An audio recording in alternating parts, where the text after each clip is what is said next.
Assalamualaikum warahmatullahi wabarakatuh.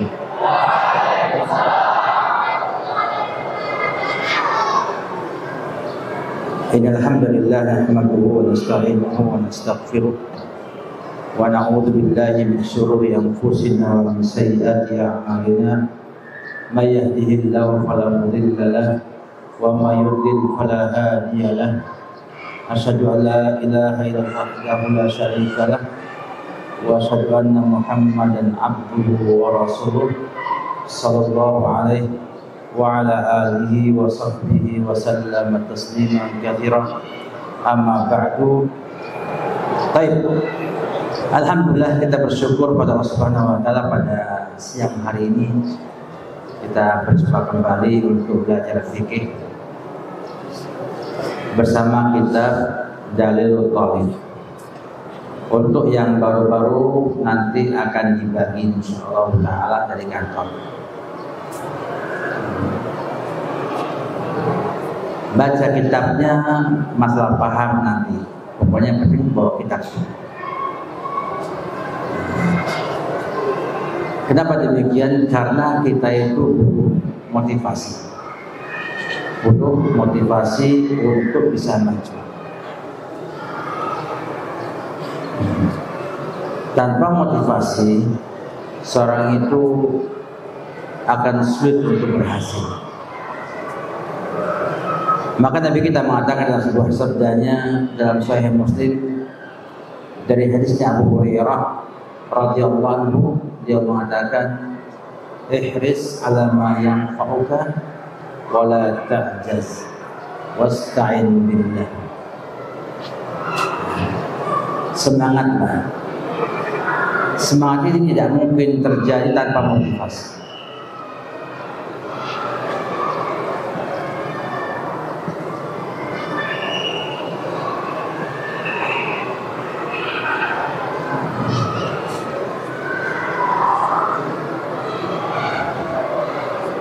Ini anak-anak pada sholat itu. Hah?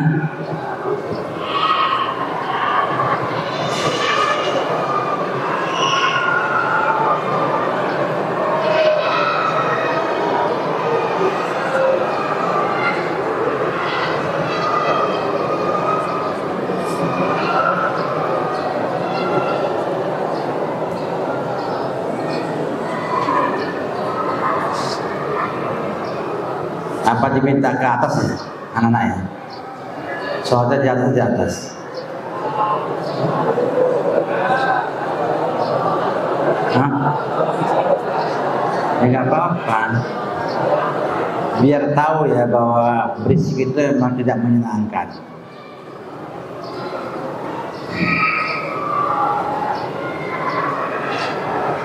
Ihris ala ma yanfa'uka wa la ta'jaz wasta'in billah. Semangatlah untuk menggapai semua yang bermanfaat bagimu. Maknanya kita bila ingin sukses harus punya semangat. Mau pintar harus semangat belajar. Mau ahli harus semangat mencoba. Ingin terampil harus banyak semangat untuk melakukan percobaan-percobaan sehingga menghasilkan sebuah keterampilan yang dimiliki. Sebagaimana sang petani itu terampil menggunakan cangkulnya karena ia membiasakan diri untuk mencangkul. Semakin sering mencangkul, semakin kuat mencangkulnya. Demikian juga seorang yang ingin terampil pun sama. Maka ada pengetahuan, ada keterampilan. Pengetahuan dengan ta'allum. Innamal ilmu bitta'allum. Kata Abdullah bin Mas'ud radhiyallahu ta'ala anhu. Innamal ilmu bitta'allumi. Ilmu dengan ta'allum, dengan belajar. Maka pengetahuan itu dapatkan dan belajar. Sedangkan keterampilan itu dengan pembiasaan.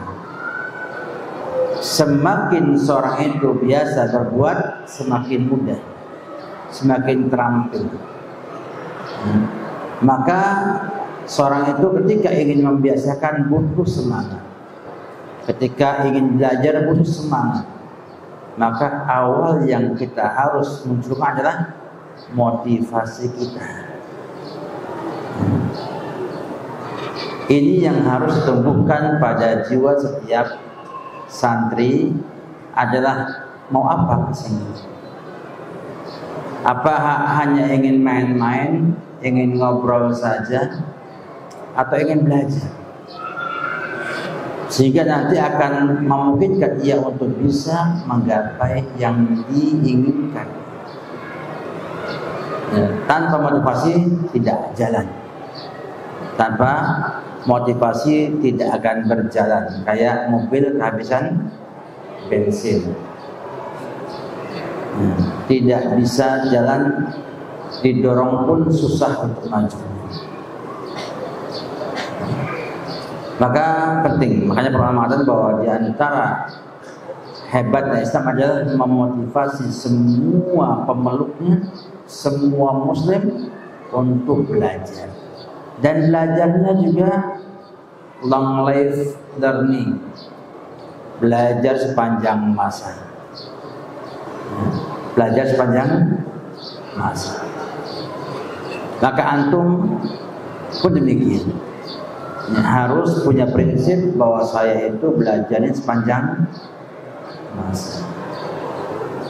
Tidak hanya ketika sekolah, namun ketika masih hidup maka harus belajar.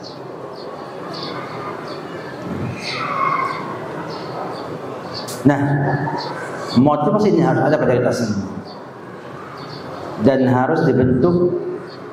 Karena perkembangan zaman itu berubah cepat, kebutuhan tambah banyak. Maka keterampilan dan pengetahuan menjadi modal kita untuk menghadapi perubahan-perubahan yang luar biasa cepat. Nah, di antara ilmu yang kita harus sadari adalah ilmu fikih. Ilmu yang harus kita ilmu fikih, yang dia itu bersandar pada pemahaman. Orang yang paham fikih itu namanya faqih. Yang hafal fikih tidak faqih. Maka orang yang mau belajar fikih itu harus menyiapkan pemahamannya, memahami masalah, memahami jawabannya, dan bagaimana mengambil dalil untuk menjadikannya sebagai hukum. Demikian juga kadang-kadang ada beda pendapat para ulama. Agar diketahui bahwasanya di sana ada perbedaan pendapat para ulama itu karena memang berbeda dalilnya atau berbeda dalam istidlalnya atau sisi pendalilannya. Nah, kata beliau di sini, wala yanjusu syai'un bisyakki ma lam tu'lam najasatuhu.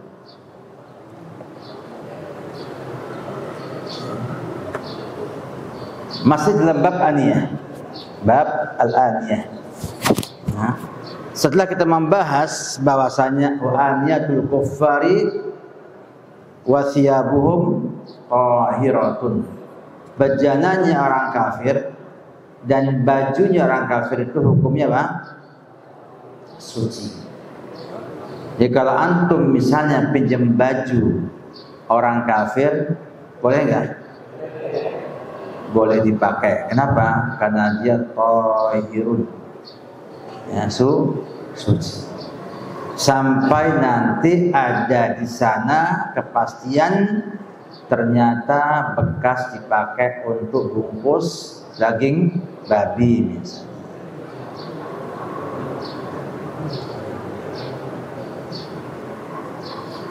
Maka kata beliau setelah itu, wala yanjusu syai'un, dan tidaklah menjadi najis sesuatu bisyaki, dengan keraguan-raguan, malam tu'lam najasatuhu, selama tidak diketahui kenajisannya. Artinya pada asalnya benda itu suci, ya, dan tidak najis hanya dengan keraguan-raguan. Contohnya, antum kencing, kencing, kemudian ragu-ragu apakah kencingnya itu ada yang nempel atau mengenai baju kamu, celana kamu, atau tidak. Maka apa hukumnya? Tidak najis selama tidak diketahui kenajisannya. Dicek, dicium celananya itu tidak bau kencing, dilihat tidak ada warna kencingnya, apalagi dirasakan tidak jadi rasakan. Maka kalau tidak ada semuanya, maka dia tetap suci. Walaupun ada keraguan, kalau di situ terkena kencing, ya, pastikan bahwa tidak najis sesuatu, ya, dengan keraguan. Misalnya ada bejana, baik gelas, piring, apalagi baskom, ember, ya. Maka pada asalnya dia suci, ya, sampai jelas kalau ada najis. Nah, maka ketika antum masuk kamar mandi, ada ember, ada gayung, maka otomatis dipahami sebagai sesuatu yang suci. Sampai ada kepastian kalau najis. Ini adalah kaidah menyangkut segala sesuatu, bahwa pada asalnya sesuatu itu suci sampai ada bukti menunjukkan dia najis.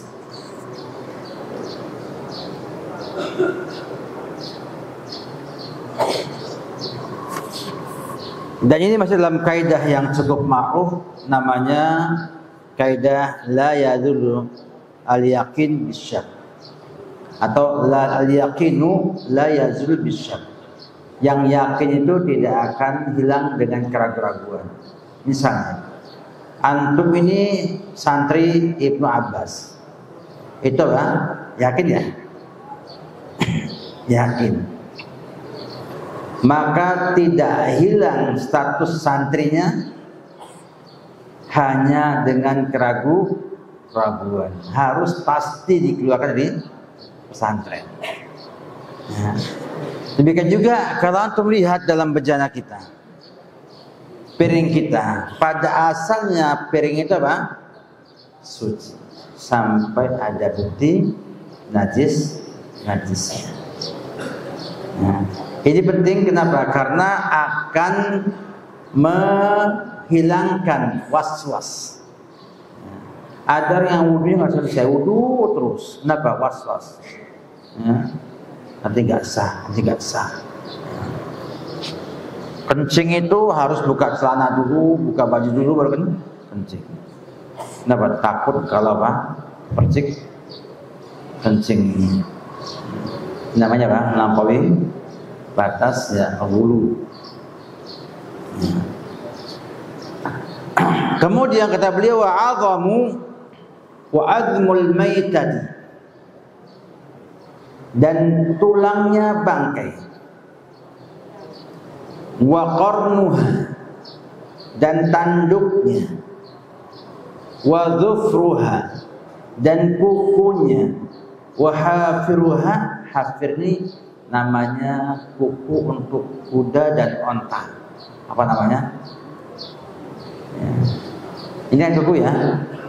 Tapi kalau kuda apa hukumnya? Hafir.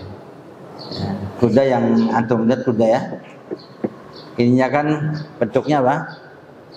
Utuh ya, paling tiga baris ya. Ya, namanya hafir. Juga unta namanya apa? Hafir. Wa asabuha. Al-asab adalah saraf-sarafnya. Wa jilduha, dan jildnya, kulitnya. Ya, najisun, najis.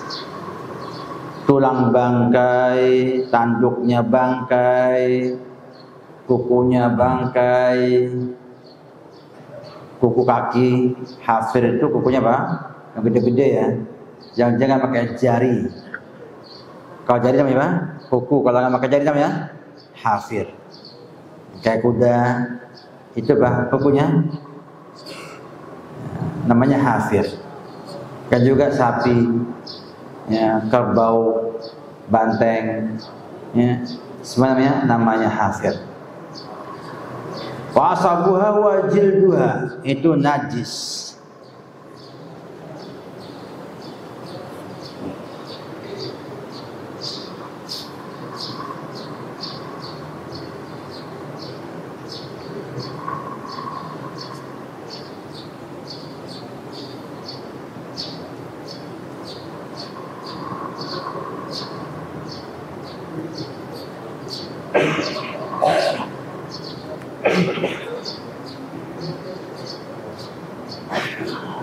Berdalil dengan firman Allah Subhanahu wa taala, hurrimat alaikumul maitatu. Dan maitah itu mencakup tulangnya, tanduknya, gadingnya, ya enggak? Kukunya. Ini semua adalah bagian dari bangkai. Maka kalau bangkai najis, maka semuanya apa?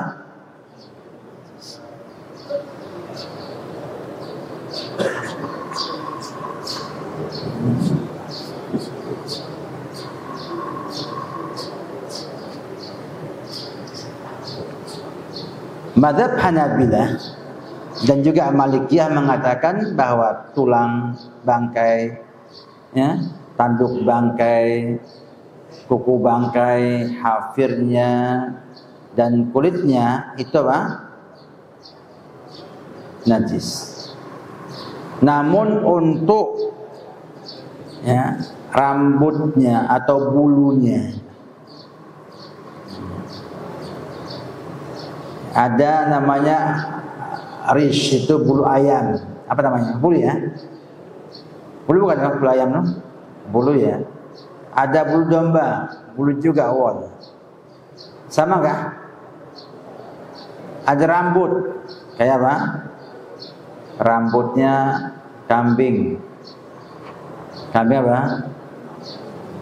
Cempe ya, kambing kacang misalnya, etawa, itu berambut.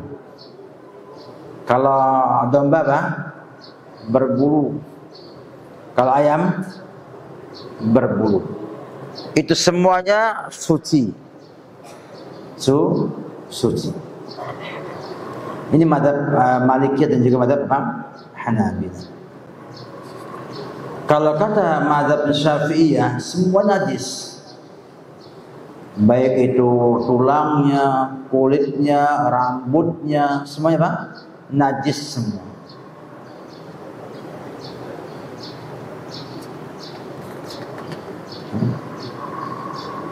Ada mazhab Hanafiyah mengatakan semuanya suci kecuali kulitnya.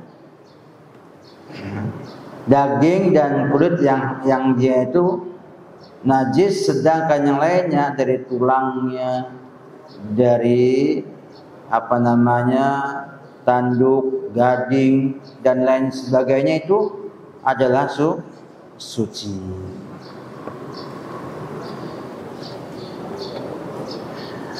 Yang mengatakan bahwasanya ini suci mengambil kepada asal, bahwa pada asalnya semua itu apa? Suci. Sedangkan bangkai itu najis adalah kulitnya dan dagingnya dengan nas. Sedangkan tulangnya tidak masuk. Kenapa demikian? Karena najisnya bangkai itu, kata para ulama, sebabnya itu karena darahnya tertahan di sana. Sedangkan tulang itu tidak ada darahnya. Tanduk tidak ada darahnya. Gading tidak ada darahnya. Sehingga kembali pada asal. Yang hanya dikatakan najis dalam nas Al-Quran Sunnah adalah daging bangkai dan kulit bangkai. Kulit bangkai. Oleh karena itu, di sini Allah sampaikan juga ayat yang lainnya, min aswafiha wa aubariha wa ash'ariha athathan wa mata'an ila hin. Dan di antara bulu-bulu hewan juga apa? Bulu kayak arisya, kayak bulu ayam, bulu burung itu. Dan juga tentang rambut-rambut hewan itu adalah asasan wa mata' ilahi. Boleh untuk asas, misalnya ya enggak, bulunya kuda itu dipakai untuk buat sula. Atau bulunya domba itu dipotong, digunting, dicukur, kemudian dibuat baju wol. Menunjukkan bahwa Allah itu mengizinkan kepada kita untuk menggunakan bulu untuk asasan wa mata'an ilahid, untuk perlengkapan baju dan yang lain. Dan kemudian yang lainnya dikiaskan kepada bulu ini yang tidak ada darahnya. Makanya dikatakan bahwa binatang-binatang bangkai yang tidak ada darah mengalir padanya, mala nafsalahu sa'il, itu suci. Kayak lalat itu suci, nyamuk suci, ya enggak? Laron suci. Karena kalau sembelih tidak keluar darah sama sekali.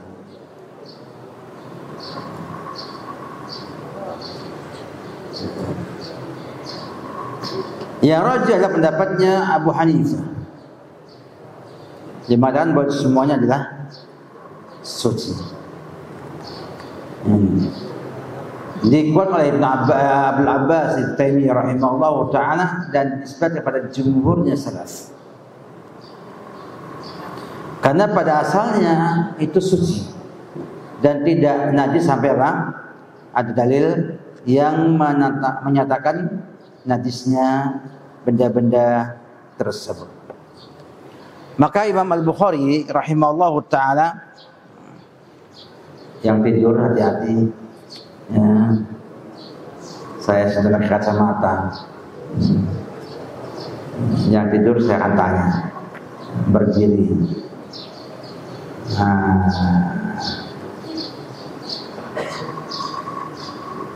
Tidur, bangun,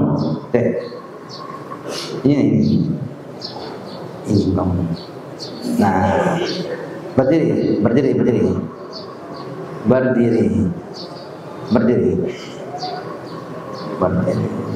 Masya Allah, berdiri. Ya. Sampai mana? Sampai ngantuk. Bagus ya, artinya jujur ya, ngantuk. Pertanyaan, jawab. Siapa nama kamu? Hazi. Siapa namanya? Gazi.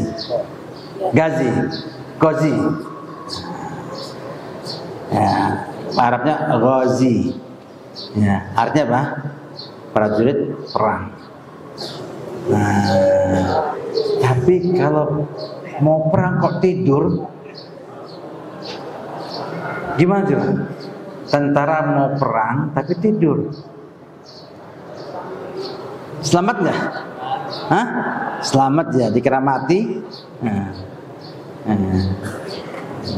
Oke, betul. Jadi bahwasanya yang rajih apa pendapatnya, semua tulang, kemudian apa, tanduknya, gading, tahu kan ya? Tanduknya apa? Gajah ya, tapi di mulut, bukan di kepala. Ya. Kemudian juga apa namanya, kuku, ya, itu semuanya apa? Suci. Yang najis adalah daging dan kulit bangkai, itu yang najis. Wala yathuru bid-dibab, tidak bisa suci dengan disamak.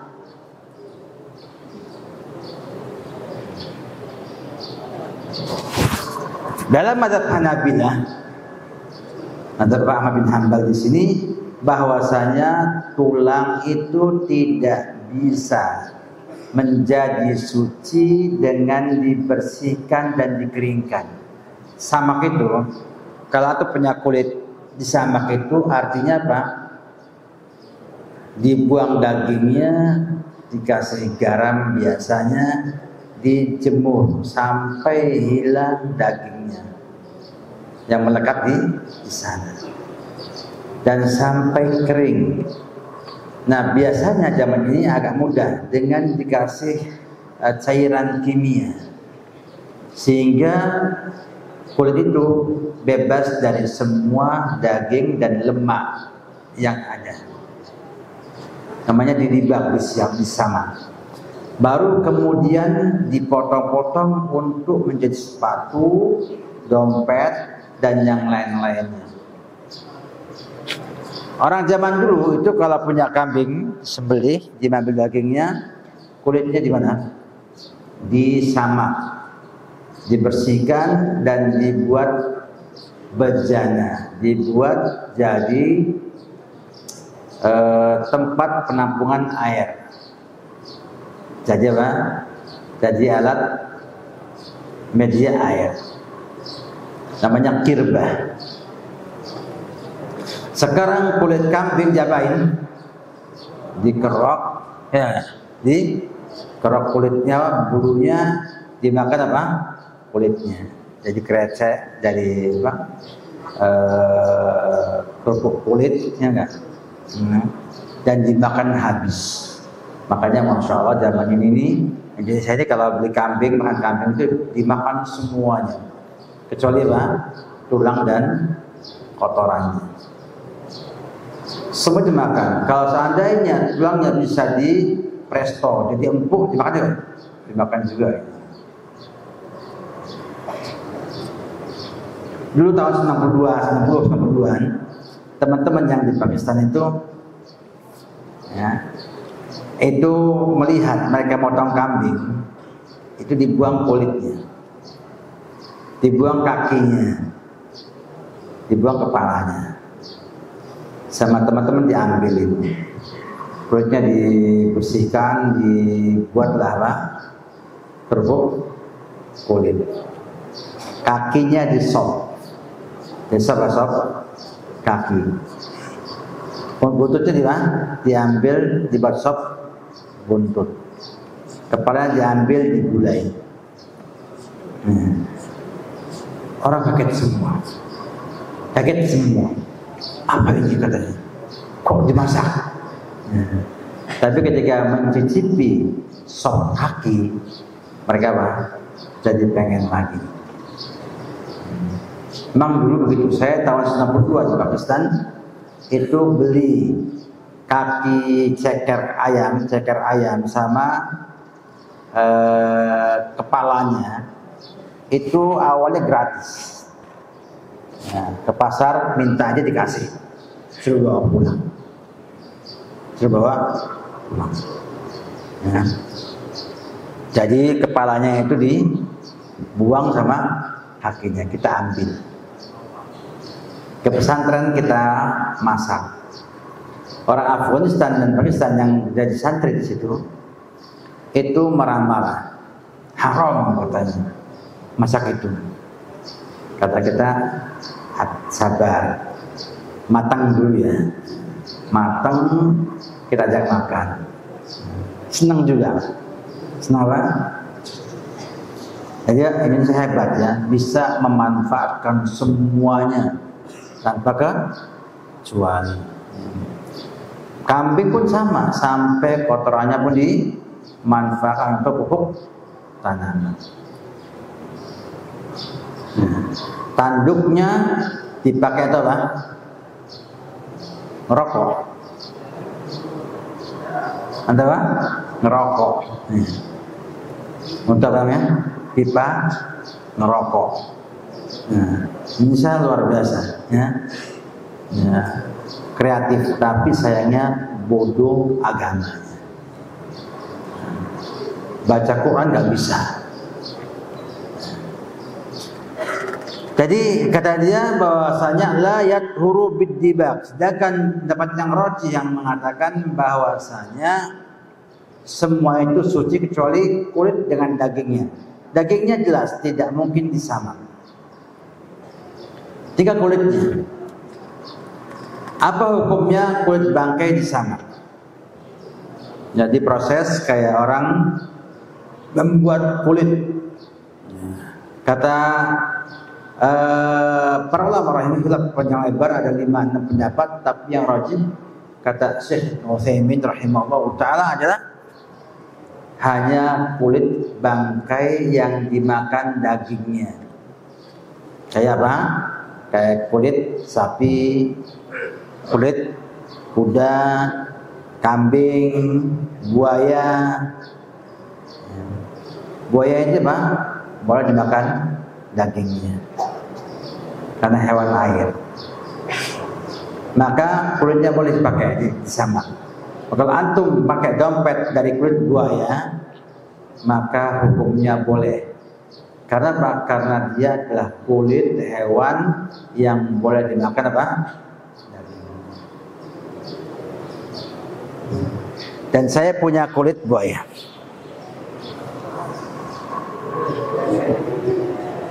Ya. Ini kulit apa? Buaya produksi dari Merauke.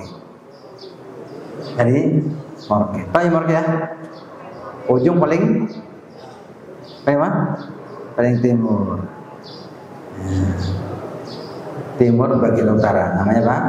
Merauke. Ya, boleh.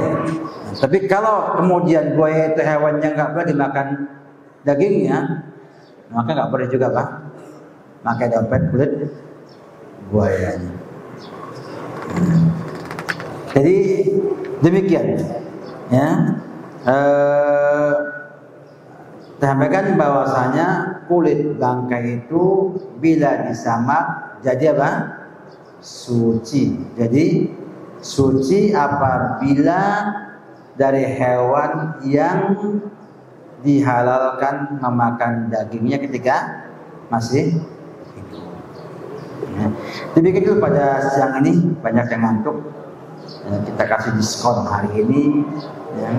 Antum bisa kembali ke asrama lebih cepat. Ya, demikian dari saya, semoga manfaat. Wabillahi taufiq. Assalamualaikum warahmatullahi wabarakatuh.